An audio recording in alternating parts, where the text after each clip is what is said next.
శ్రీ పరాభవనామ సంవత్సరం మొదటి రోజు నుంచే తిరుమలలో భక్తుల రద్దీ కొనసాగుతోంది. ఉగాది రోజున తిరుమల శ్రీ వెంకటేశ్వర స్వామిని 57,000 మందికి పైగా భక్తులు దర్శించుకోగలిగారు.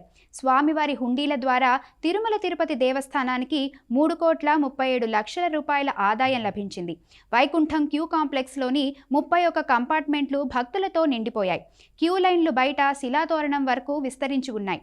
టోకెన్లు లేని భక్తులకు శ్రీవారి సర్వదర్శనానికి దాదాపు 18 గంటల సమయం పడుతోందని టీటీడీ అధికారులు ప్రకటించారు. ఇక స్వామివారి పేరుతో ఉన్న వివిధ ట్రస్టులకు విరాళాలు కొనసాగుతున్నాయి.